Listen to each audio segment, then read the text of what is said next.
लेकिन नादरीन इस बुज़ुर्ग को आप देख रहे हैं, इनका जो है ना कंप्लेन है the decrease of vision and there is also the corneal neovascularization at the cornea. The whole of pupil is so much small in size, and in front of the whole of pupil there is corneal neovascularization. Corneal neovascularization के साथ साथ आप उसको देखते हैं, उसका cornea भी बिल्कुल हैज़ी है, और कार्निया हैज़ी के होने के साथ साथ कार्नियल अल्सर भी महसूस हो रहा है, और प्यूपल का जो होल है बिल्कुल छोटा सा है. और पेट की कंप्लेंट जो है ना बार बार इचिंग, पेट की कंप्लेंट जो है ना विजन का ना आना, ये सारी कंप्लेंट पेट को कर रहा है. और पेशेंट सिर्फ मेरे पास नहीं है, काफ़ी डॉक्टर पास घूम चुका है.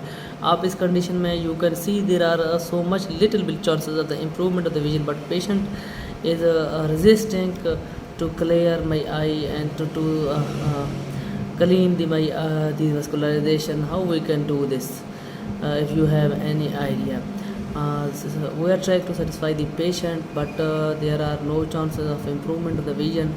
We will try with the drops. There will be any improvement in this case. ये पेशेंट है जो आपके सामने है, सारा इसका इशू बिल्कुल एक कोने पे तो प्यूपल बिल्कुल नज़र आ रहा है आपको, लेकिन बिल्कुल सामने से प्यूपल भी नज़र नहीं आता. जहाँ से आपको प्यूपल का होल नज़र आ रहा है वहाँ से आपको नज़र आ रहा है कार्निया भी डैमेज हो चुका है. और ये पेशेंट का जो केस है ये कोई न्यू केस नहीं है, ये केस बहुत पुराना केस है, क्योंकि एक मसला काफ़ी अर्से से ये पेशेंट को आ रहा है, ठीक है ना. और उसके अलावा पेशेंट की आँख में आप रेडनेस भी देख सकते हैं, ठीक है. हम देखते हैं अगर कार्नियल न्यूवास्कुलराइजेशन का कोई ड्रॉप से कोई फ़र्क पड़ता है, कोई ऑइंटमेंट से कोई फ़र्क पड़ता है, वो सारी चीज़ें देखेंगे. और मोस्टली पेशेंट को हम इस चीज़ केस में यही कहते हैं कि आपने आँख को रब बिल्कुल नहीं करना, आपने बाहर निकलना है तो सन ग्लासेस यूज़ करने हैं.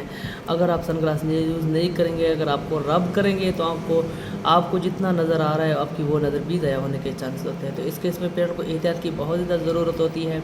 लेकिन मोस्टली जो बुजुर्ग केस पेशेंट होते हैं या विलेज के एरिया से जो पेशेंट आते हैं वो केयर बिल्कुल भी नहीं करते, और केयर ना करने की से पेशेंट की जो मज़ीद विजन होती है वो भी डैमेज होता है. आपको जिस आँख की कंडीशन है सामने से नज़र आ रहा है, इस कंडीशन में वैसे भी कोई बहुत ज़्यादा चांसेस इंप्रूवमेंट के होते नहीं है. लेकिन अगर एक बुजुर्ग पेशेंट आता है वो तो बच्चों की तरह होता है, आप किसी न किसी को गाइड करना होता है अच्छी तरह और अपने सेटिस्फाई करना होता है. थैंक यू सो मच, बहुत शुक्रिया, अल्लाह हाफ़िज़.